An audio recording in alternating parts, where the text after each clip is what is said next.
Pozdravljeni v tokratnem Odmevu tedna, ki ga bova komentirala skupaj s politologom in voditeljem oddaje Faktor, Aljušem Pertinašem. Dobrodošel. Zdravo, Peter, in hvala za vabilo. Vlada napoveduje nove davke in reformo šolskih kuhinj. Vodja strateškega sveta za boj proti sovražnemu govoru postaja Nika Kovač, poklicna žrtev in samozvana borka za čisto pitno vodo, ki pa je ne vidimo v prvih vrstah protestov za čisto pitno vodo oziroma proti kanalizaciji, ki bi potekala čez zajetje čiste pitne vode v Ljubljani, ki medtem dobiva tudi park izbrisanih. No, predsednica Državnega zbora pa medtem prepeva. Oj, tale primek je res dolg. Res imam dolg primek. Near, far, wherever you are, I believe that the heart does go on. Ladje se potapljajo, tako nekako bi se lahko zdelo, ne, na krovu pa prepevajo, oziroma tako bi lahko vsaj bila neka asociacija, ko gledamo Urško Klakočar Zupančič v studiu Radia Robin, ne, pravzaprav še izbira glasbe je temu primerna. Ja, orkester igra, si hotel reči na krovu, ne. Ja, ladja se mogoče potaplja, ampak potaplja se tako zelo počasno, ne. Tako da zunanjemu opazovalcu to ni vidno, oziroma, če začnemo na šaljivi strani, ne, to je kot v kakšni risanki Tom in Jerry, ne, ker pač dokler lahko stojiš na jamboru, še ima občutek, da je nad vodo, ne. Tako da mislim, da smo še daleč od tega, da bi začeli potniki na ladji, ne, biti kakšno plat zvona. Mislim, da je večji problem to, da se ne ve, kdo vozi to ladjo oziroma kam ladja sploh pluje, ne. Zgleda, da ni posadke, da so samo pač potniki in ti zaenkrat še uživajo na tem križarjenju, zdaj kakšen bo konec. Bomo pa videli. Predsednica Državnega zbora je očitno ženska mnogih talentov, ne. Na našo žalost mogoče številni od teh niso neposredno povezani z funkcijo, ki jo opravlja. To bi mogoče bilo boljše, če bi bilo obratno, ne. Se pravi, da bi več energije, več znanja, več časa dejansko posvetila temu, da bi svojo funkcijo dobro upravljala, ampak izgleda, da njej bolj sedajo te druge stvari, ne. Zdaj nas je presenetila še s petjem, mogoče tudi z izborom pač pesmi, ki jih je zapela. Ne vidimo pogosto, ne, da nek vrhunski politik na neki drugi po ustavi najpomembnejši državni funkciji gre v nek studio radijski in tam pač prepeva, ne, z dušo in srcem. To so pač te novi prijemi. Med katerim morda spada tudi recimo to, da bo petino svojega delovnega časa zdaj namenila za promociji svojega strokovnega dela. To je del tega, ja. Jaz bi rekel, da predsednica Državnega zbora in tukaj tekmujejo, se mi zdi, no, najvišji predstavniki države med sabo, tudi predsednica republike in predsednik vlade. Vsi trije so zelo prepričani v lastno pomembnost in nas vsak dan o tem prepričuje tudi nas, ne. Se pravi, ni jim žal nobenega trenutka energije in časa, da bi pač nas v to prepričali. Zdaj, če mogoče kdo ne ve, ta izjema, ki je zakonska, ki dovoljuje poslancem opravljati pač dodatno strokovno delo, je pač namenjena tistim, ki se ukvarjajo z znanstveno-pedagoškim delom, ne. V prvi vrsti se pravi, da bi lahko ohranili stik s svojim matičnim poklicem, medtem ko bi bili v politiki. In v to gotovo ne spada pač predstavljanje lastnega zgodovinskega romana, ne, na željo založb. Tako da, kako je pač predsednica Državnega zbora ugotovila, da bi to njeno predstavljanje, njene lastne knjige šteli sem noter v to izjemo zakonsko, ne šteje niti po črki zakona, niti po vsebini. Kaže pa, ne, da nas pač na vsak način hoče opozoriti, da ona je vsestranska umetnica, ne, da je napisala tudi zgodovinski roman, na katerega je očitno zelo ponosna, in ocenjuje, da to zahteva kar 20% dodatno njenega časa, da bo ta roman zdaj predstavljala okrog po Sloveniji, ne.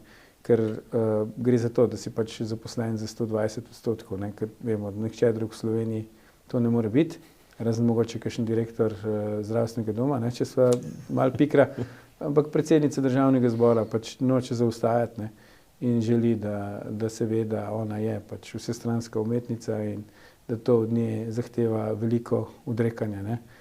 zdaj moj kolega, pač stalni komentator oddaje, psihoanalitik Roman Vodeb, bi tu dodal še, da ima doma tudi otroka 2, ne, in da mogoče bi temu tudi posvetila kaj svojega časa, ampak boste že prišla nekoč na vrsto, kdaj pa bomo še videli. No, se morda zato potem potrebno leteti s Falconom, ne? Zdaj, koalicija je... No, to pa je pač potem seveda, druga plat tega, ne, težav usklajevanja pač teh osebnih aspiracij, družinskega življenja, pa pač pomembne funkcije, ki jo vendarle opravlja, ne. Koalicija je ta teden imela že 3. koalicijski vrh v letošnjem letu, pa niso minili še niti 3 meseci. Zdaj, nekako ta velika gostota koalicijskih vrhov se zdi, da lahko nakazuje nekako 3 stvari, ne? Ali da vlada res intenzivno nekaj počne, da je v hudi politični krizi, ali pa da želi na ta način odvrniti pozornost od tega, da nič ne počne. Kaj od tega bi bilo, glede na to, da recimo vendarle vlada ima 53 glasov, nekih rezultatov pa po petini mandata zaenkrat še ni, ne? To spominja na pač najboljše telenovele, ne, kjer se zmerom veliko dogaja, pa nikoli nič ne zgodi, ne, ker je zmerom še ena epizoda na sporedu ali pa je treba še novo sezono in tako narediti. Mogoče smo bili v preteklosti navajeni, ne, da so naše vlade, recimo, če karikiram, lezle na Triglav, ne, in potem, ko je kateri uspelo priti do Kredarice, pač je recimo to objavila, sklicala nek vrh, kjer so se dobili in so uznali, da so že na Kredarici, ne. Redko kateri je potem uspelo priti do Triglava. Zdaj imamo nek drug fenomen, se mi zdi, ker je ta vlada s helikopterjem prišla najprej na Kredarico in zdaj vsak dan v bistvu hodi iz Kredarice na Triglav in nazaj, ne. In pač do zdaj jim je uspel 3-krat, praviš, v letošnjem letu. Skratka, vrh rabijo zato, da se pač vidijo, da se ugotovijo, da so še tam, kjer so, da se spoznajo med sabo, ker jaz sem prepričan, da se še zmerom ne poznajo in ker seveda so po sili razmer prišli tja, kjer so prišli in so z vseh vetrov, tudi nimajo nekega skupnega koncepta, a ne, oziroma ta koncept nastaja sproti. Nekdo se zjutraj zbudi, ponavadi je to pač predsednik vlade, mu pade neka ideja na misel in potem celotna kompozicija začne riniti v to smer, ne. Tipičen primer tega recimo je bila ideja, ki sem jaz prepričan, da je zrasla na njegovem zelniku, mogoče tik preden jo je tudi javno izrekel, o povišanju plač sodnikom in tožilcem za 600 evrov, ne. Vemo, kako je s tem šlo potem naprej, ne. Se pravi, potem je to ratal pač prva naloga celega državnega aparata, dokler niso ugotovili, to ustavno sploh ni mogoče, ne. Nazadnje zdaj je recimo povabil neuspele gospodarstvenike v službo v državno upravo, je rekel, pridite mi mene, se bo našla služba za vas. Ne spomnim se, da bi katerikoli predsednik vlade tako javno pač govoril, ne, pridite k meni, vam bom zrihtal službo. To načeloma ni mogoče, razen znotraj njegovega kabineta, kjer pa je tudi število mest omejeno. Skratka, pač vlada, kot si rekel, ne, pač poskuša dajati vtis, da tu je, da vlada in nas predvsem ne prenehoma nas opozarja, da je prisotna. To se meni zdi zgrešena strategija. Jaz vem, da so pač te neki PR-ovski svetovalci, ki to močno podpirajo in mislijo, da se da na ta način vladati, se pravi, ti vsak dan sproduciraš neko novico, ki to ni, samo zato, da se ljudje nimajo časa ukvarjati z novico, ki je bila včeraj, ne. Ampak 4 leta se gotovo mandata tako ne da zdržati, plus, ne, slovenski živelj tradicionalno, zgodovinsko gledano ne mara oblasti, ker tudi nikoli na njo ni bil navajen, ker oblast nikoli ni bila naša, zmeraj je bila nekje drugje, ne, ali na Dunaju ali v Beogradu, pač nikoli ni bila naša. In ne marajo vladajočih, ki jih vsak dan opozarjajo, da vladajo, ne. Zato je recimo tak odpor proti Janezu Janši, ker Janez Janša ima tudi malo to hibo, ne, da nas kar naprej opozarja, da on vlada takrat, ko je na oblasti. In zdaj, namesto da bi Robert Golob se zgledoval recimo po Marjanu Šarcu, ne, ki je vse delo za to, da ne bi ugotovili, da on vlada, dokler se ni še tega naveličal, ne, in je potem odstopil. On želi pač povedati, ne, jaz sem Robert Golob, jaz sem najboljši, tukaj sem predsednik vlade, imam super ideje, mi zdaj vladamo, enako predsednica državnega zbora, enako predsednica republike, ministri in tako naprej, da ne naštevam. Skratka, oni nam hočejo pač povedati, da so tu, ne, ampak ne vedo, da s tem pač pluvajo v lastno skleno. No, še ena paralela, tudi Janez Janša je pisal zgodovinske romane, ne, oziroma jih še Ja, recimo, sem mislim, da ni zahteval, ne, dodatne zaposlitve za to, da bi svojo knjigo predstavljal okrog. Zdaj, reforme se kar kopičijo, ne.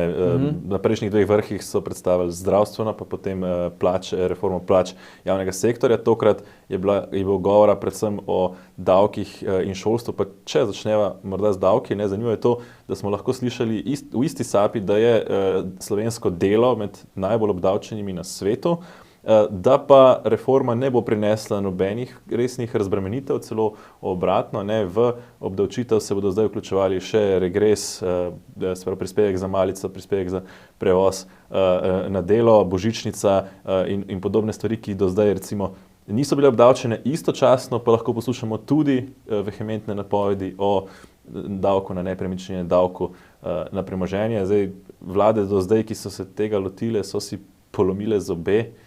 Je pri tej pričakovati kaj drugače, oziroma kako gledaš na te reforme? Jaz bi to primerjal z pravljico o zverjascu, ker ga pač nihče še ni videl, si je vsak pod njim predstavljal nekaj svojega. Jaz mislim, da je to isto. Se pravi, kot si rekel, cilj davčne reforme naj bi bil pač razbremenitev stroškov dela, ker obdavčitev dela je pri nas visoka, in proporcionalno povečati obdavčitev pač premoženja oziroma kapitala, če hočeš. Izkazalo se je ravno obratno. Zdaj bojo očitno obdavčili delavce, ker hodijo v službo. Ker če se v obdavčitev šteje, da ne govorim celo o socialnih transferjih, ampak če recimo vzamemo prevoz na delo pa malico, da je to pač obdavčljiv dohodek, to pomeni pač v bistvu, da te država nagradi v narekovajih, ker imaš službo, boš moral za to nekaj plačati. Skratka, te logike sploh ne razumem. Kar se tiče same davčne reforme, težko je napovedati, kaj se bo dejansko zgodilo. Vidimo, da zdaj tudi največji zagovorniki obdavčitve kapitala imajo s tem težave, ko so ugotovili, da mogoče bojo oni tudi potem morali ta davek plačevati, potem zdaj tvitajo te neumnosti v smislu, če je stanovanje v Piranu toliko vredno, pa v Ljutomeru toliko vredno, koliko mora zdaj kdo davka plačati, in take stvari. Tu se pač samo vidi, da enostavno nimajo neke ideje, kaj bi sploh počeli, razen tega, da hočejo narediti pravičnejši svet. Ne vejo pa točno niti, kakšen ta svet je, kar je problem. Vse, če bi recimo svet bolj poznali, potem bi mogoče tudi kakšne bolj pravične rešitve našli. Napovedujejo številne reforme, ampak zaenkrat gre samo za napovedi, bomo videli, kakšne bodo rešitve. Zna se zalomiti pri rešitvah, tako kot se je pri sodnikih in tožilcih, zna se zalomiti še s kakšno ustavno presojo, tako kot se je pri zakonu pač o RTV. Skratka, veliko stvari se jim zgodi na tej poti, ampak pomembno je, da pač ladja pluje, čeprav ni kapitana, pa kurs ni znan, in da potniki na ladji uživajo. Zdaj, koliko časa bojo še uživali, je pa drugo vprašanje. Tudi zdravstvena reforma je zaenkrat prinesla samo pač primer zdravnika, ki je menda preveč računal oziroma se je izogibal plačilu davko. Jaz ne vem, če je to cilj zdravstvene reforme, ampak več od tega nismo videli. Imamo pa praktično frontne ambulante v največjem glavnem mestu, kjer ljudje, da pridejo do osebnega zdravnika, pač se morajo postavljati v vrsto sred noči. Skratka, vidimo, da to, kar so želje, deklariranje, kar se pač prodaja preko medijev, ki so po večini vsaj dominantni, zelo ustrežljivi, benevolentni do tega, je v velikem nasprotju s tem, kar pa je realno stanje. No, ko menjaš kirurga, Bošnjaka, ki je zaračunal še poseben honorar prek agencije v Hongkongu, to je bila nekako zdaj glavna tema na področju zdravstva, medtem pa praktično skoraj spregledano, da minister Loredan recimo je zamenjal že 6 vodij kabineta. In na drugi strani smo lahko včeraj slišali, da ga nekdanji bivši zaposleni obtožujejo pravzaprav praktično mobinga, če bi lahko parafrazirali, oziroma tudi raznih parcialnih interesov, in da je praktično na ministrstvu totalen kaos, on pa se v bistvu na te očitke zavrača, češ, to so neke ljudje, ki si ne upajo stopiti pred kamero. Ja, se to je težava. Težava je, če ti ljudi, ki so do zdaj v karieri pač v glavnem opozarjali na napake pa na grehe drugih in pač rušili kakšne stvari, če jih potem ti daš v položaj, kjer pa morajo kaj zgraditi. In to se nam stalno ponavlja. V Sloveniji imamo zelo radi te, tudi kot kavč komentator, recimo dr. Miro Cerar se je tako kvalificiral za predsednika vlade in zmagovalca volitev, ki je pač hodil na televizijo in potem komentiral pač, kaj bi bilo lepo, pa kaj bi bilo prav, pa kaj ne bi bilo. Potem pa, ko je prišel pač v vlogo, ko bi moral on to storiti, pa se mu je malo zalomilo. Kar se tiče ministra za zdravje, jaz nisem presenečen, da pač ima težave. Jaz sem to pričakoval, ker ga poznam, vem, kakšen karakter je. Mogoče gledalke in gledalci ne vedo, ampak poleg Kosova je Slovenija edina država v Evropi, ki ima čistega zasebnika za ministra za zdravje. Namreč minister Bešič Loredan pač dela pri 2 zasebnikih in se bori za javno zdravstvo in za ohranitev javnega zdravstva. Zdaj naj razume, kdor more. Karakterno je pa res tak človek, da je z njim verjetno težko delati, predvsem pa on ni človek, ki bi znal delovati znotraj sistema ali pa celo upravljati sistem. Ne. Vemo, da je imel težave v bolnišnici tudi, kjer se je zaprl v ordinacijo in so ga potem komaj ven dobili. Skratka, to niso znaki, da je to nek človek, ki bi posebej na tako zahtevnem področju lahko bil uspešen. Ne. Govoril je tudi že o grožnjah, menda ima pač posebno policijsko varstvo in tako naprej. Skratka, nemogoče je upravljati učinkovito svoje delo na tak način. Ne. Premier ga zaenkrat še tolerira, po drugi strani pa je tudi naredil obvod, ne, ker najprej je naredil minister svoj strateški svet za zdravstveno reformo, potem je predsednik vlade naredil svojega, ne, drugega, v katerem pač očitno minister sam sodeluje. Skratka, kako sem rekel, ne, pač tako kot je turškim telenovelam, saj zame težko slediti, je tudi pač težko slediti tej vladi in se bojim, no, da bo res edini rezultat zdravstvene reforme, bojo pač neki primeri, ki pač pridejo v javnost, recimo zdravnik, ki nekaj dodatno zaračunava, ali pa nesrečen primer, v kakšni bolnišnici pač kakšne paciente zamenjajo, pa napačne svojce obvestijo, da je njihov bližnji pokojni, čeprav v resnici ni. No, ravno vodja tega strateškega sveta pri premierju, Erik Brecelj je pravzaprav pred dnevi opozarjal na to, da mu menda glas ljudstva ne dovoli, da bi se recimo ukvarjal s korupcijo. Posebej nenavadno. Ja, sej ne vem, kaj je ta glas ljudstva. Ne. Slišimo zdaj, da to je nekaj, kar se obilno financira, mogoče bo to pač na koncu preraslo v svet verskih voditeljev kot v Iranu, ne. Pa bo to neke vrste ajatole, ki bojo pač razglašali, kaj je skladno z islamsko revolucijo, kaj pa ni. V to smer očitno gremo. Tudi ta formalizacija statusa Nike Kovač, kot tiste, ki bo zdaj vodila nek strateški svet za preprečevanje sovražnega govora, gre v to smer. Skratka, dobili smo nek čudno situacijo, kjer kljub prepričljivi zmagi na načeloma demokratičnih in fair volitvah, ti ljudje zdaj delujejo kot neka klika, kot nek kartel, ki si pač med sabo delijo funkcije, statuse, denar in tako naprej in se izmišljujejo, kaj bi počeli s to državo. To je skrajno nenavadno, še posebej zato, ker so prišli na oblast podporo tistih, ki so imeli prej občutek, da živijo v neki oblastni diktaturi, ker se vse pač na ta način dogaja.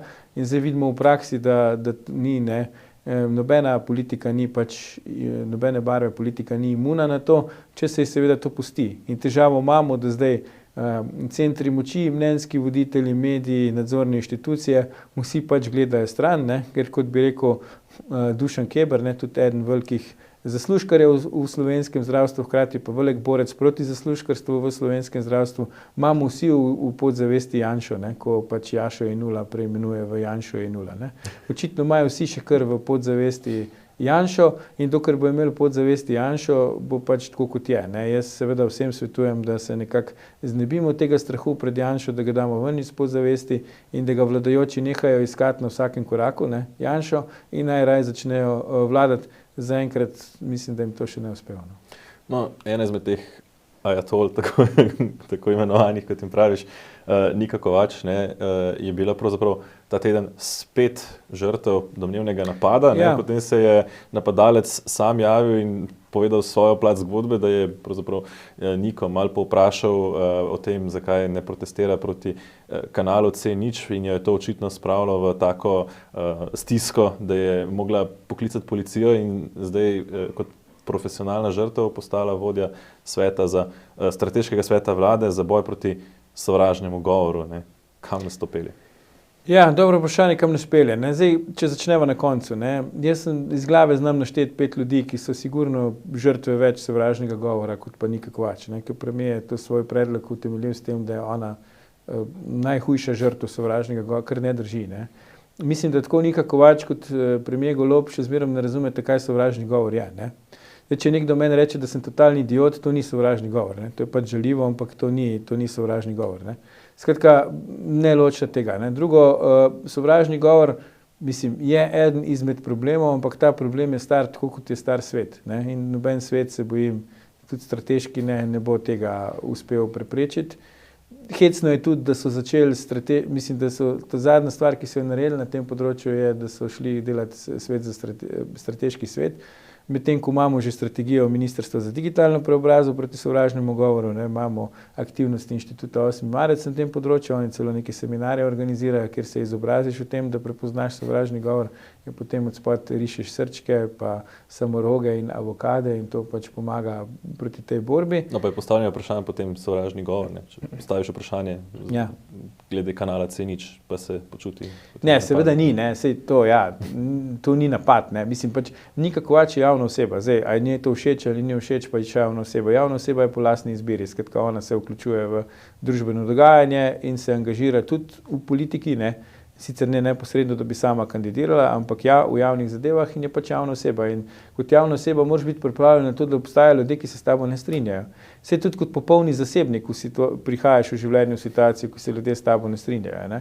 In vsako izraženo nestrinjanje, tudi če je izraženo malo bolj na grob način ali pa s povišanimi toni, še ni pač sovražni govor, še manj pa je to napad. Ne?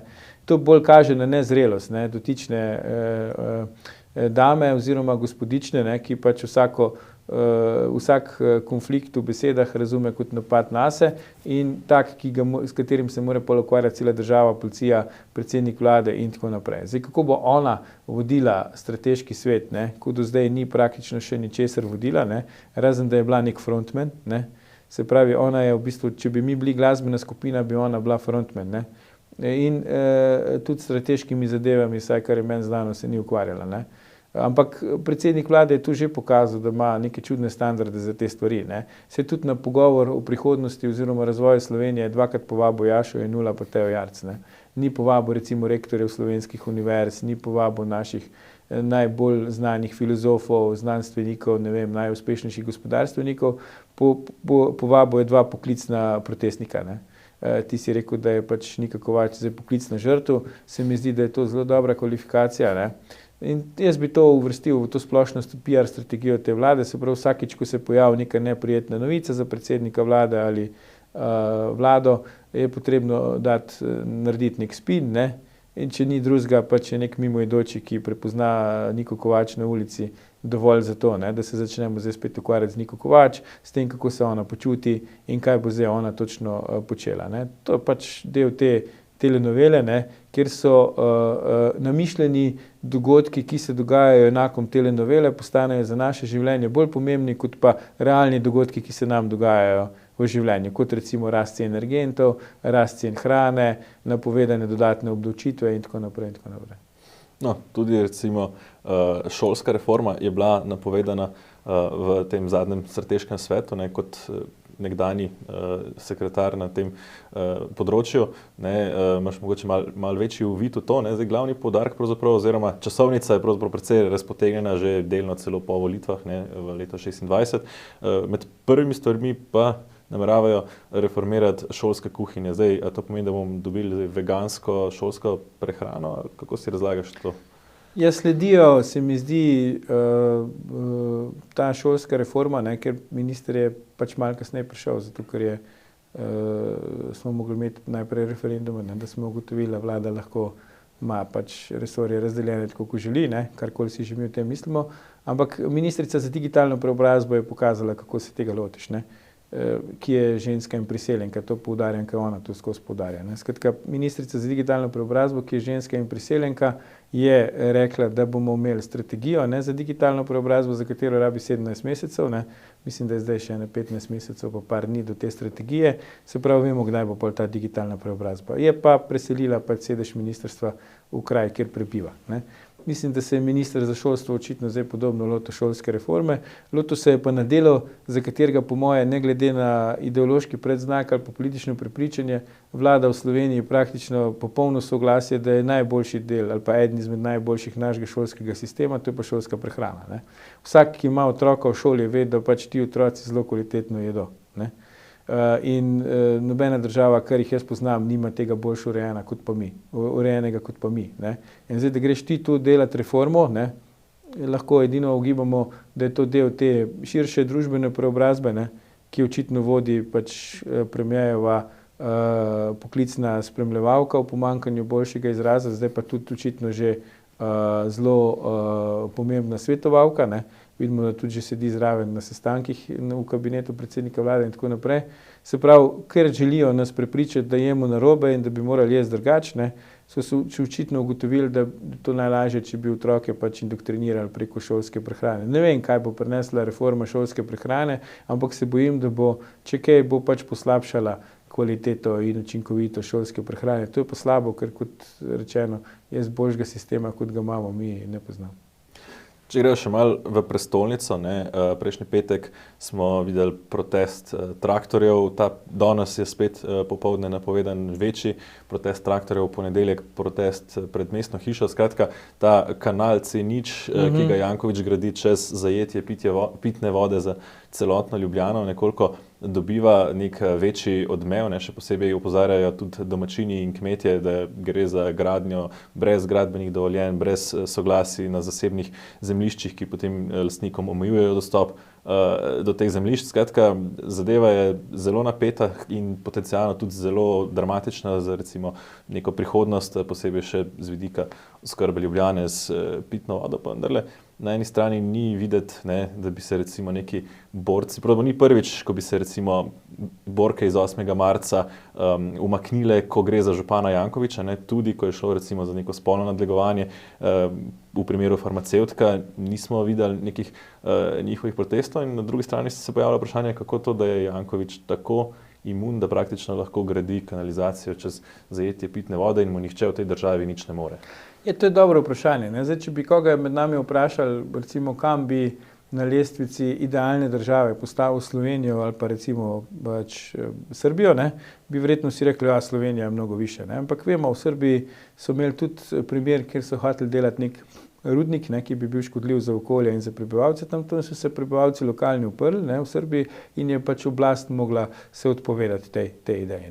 Medtem ko v neki Sloveniji, ki je kao članica Evropske unije, kjer je pravna država in tako naprej, vidimo, da ta drekovod, ker božjega izraza za to ni, ta drekovod mirno se naprej pač izvaja in noben ne more nič za to narediti. In zakaj je tu zmerom znova problem? Ja, ker vemo, da pač drek priplava na površje. In drek tu zmerom priplava na površje in vsakomur je jasno, da če bo pač tam, če bo te fekalije pač tekle po cevi čez vodovarstveno območje, na neki točki enkrat bo ta cev pač počla.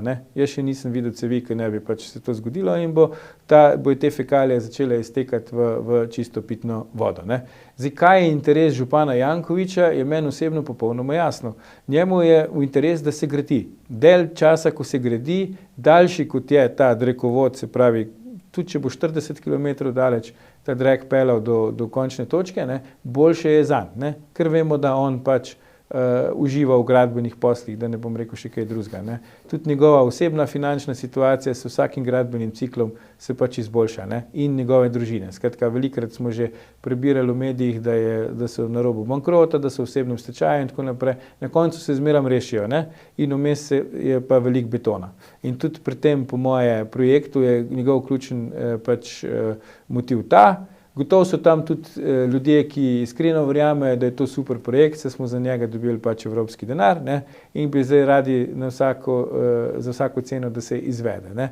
Da pa pri tem asistira pač policija, ne glede na to, kdo je minister za notranje zadeve, kdo je direktor, da pač kmete z njihovih parcel naganja stran, da lahko tam gradijo brez gradbenega dovoljenja, da ne glede na to, katera stranka je na oblasti in kdo je minister za okolje, ta projekt gre naprej. Prejšnja vlada je bil vendarle ustavljen. Ja, ustavljen je bil v smislu, da pač je bil, pa ni bil.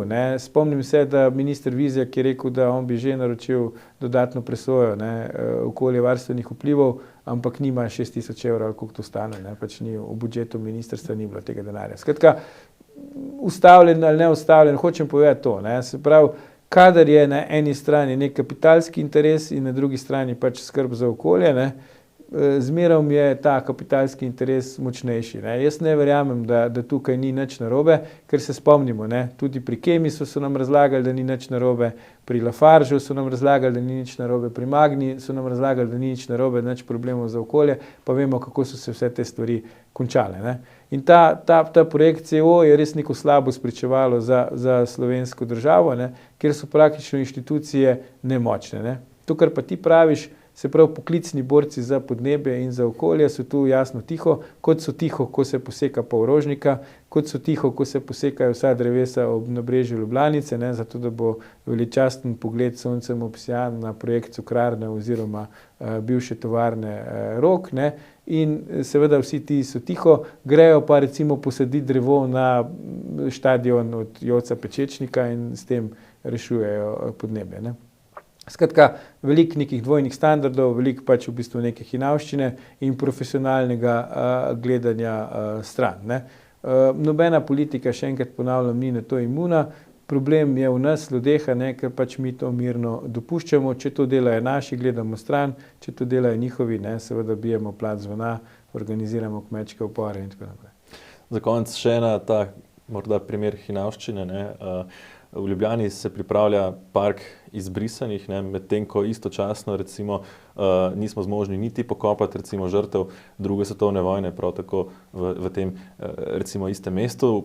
Po drugi strani recimo smo na domovini pridobili mnenje recimo enega izmed priseljencev, ne, ki je si uredil državljanstvo, ki je povedal, da gre pravzaprav za arogantne osebe, ki so na Slovenijo gledale zviška in jim ni bilo mar za integracijo v slovenski narod, še manj pa za osamosvojitev. Osebno preprosto ne morem razumeti, da so Slovenci tako nastrojeni proti samim sebi. To nam je povedal se pravi priseljenec iz Bosne, ki živi v Sloveniji, ne, in spremlja to dogajanje, ne. Ja, jaz bi rekel tako, kar mene zadeva, pa nisem pač osebno v to vpleten, se pravi z neke distance lahko to komentiram, na noben način bil. Mislim, da je vprašanje pač izbrisanih bilo ustrezno rešeno pri nas, ne. Sodišča so povedala pač svoje, vprašanje odškodnin, zdaj lahko se pogovarjamo o tem, ali upravičeno ali ne, glede višine, ali so vsi pač tisti, ki jih bojo dobili, če jih bojo dobili upravičeni ali ne, to je drugo vprašanje, ampak vendarle ta del zgodbe je bil rešen, predsednik republike se je pač upravičil, jaz nisem imel občutka, da je to še eno izmed odprtih vprašanj v Sloveniji. Gotovo gre za eno izmed manj lepih poglavij naše polpretekle zgodovine, ampak takih je še veliko drugih, ne. Zakaj je treba zdaj to na ta način pač ponovno vračati na vrh politične agende? Ne vem, razen če ne s ciljem tega, da se ponovno pač neke delitve vzpostavijo. Tudi nestrpnost do recimo pač prebivalcev, ki niso etnično Slovenci, se mi zdi, da se je zmanjševala, pa to nekih teh konfliktov etničnih nismo opazili, ne. Zdaj pa vidim, da se spet pojavljajo, ne, že avtorji te nagrajene oziroma izbrane rešitve spomenika zdaj pravijo, da so deležni grožnje in tako naprej. Skratka, mi smo res svetovni prvaki v tem, da pač iz stvari, ki ni bila več problem, ne, naredimo zdaj problem s tem, ko jo častimo, ne, in postavljamo spomenik in park. Jaz osebno nimam nič proti temu, če se Ljubljana želi imeti park izbrisanih, tudi nimam nič proti temu, če je tam postavljen nek spomenik.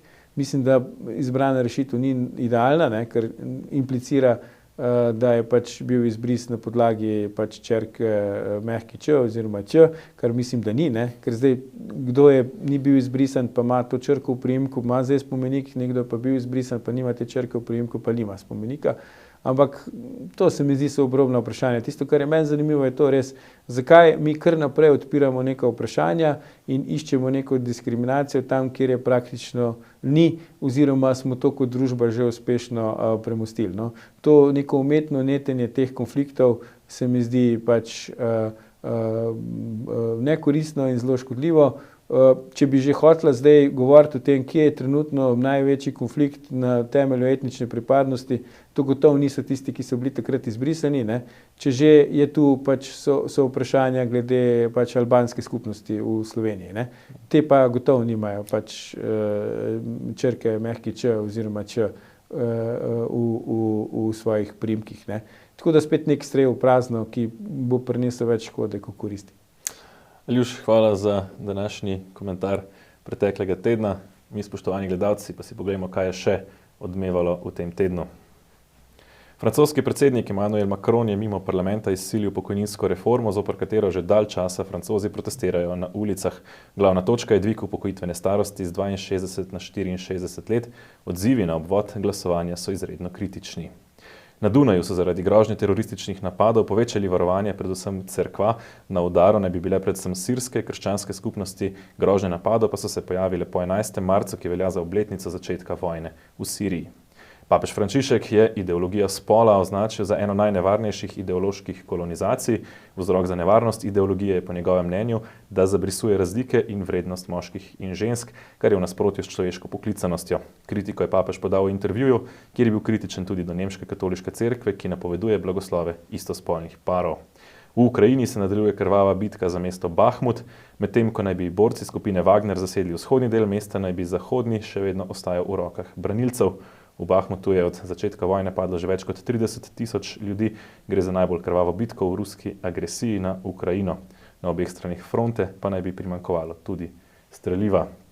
Tako, spoštovani gledalci, hvala, ker ste bili z nami. Mi se znova vidimo prihodnji teden, do takrat pa redno spremljajte dogajanje na portalu Domovina. Pa lep pozdrav.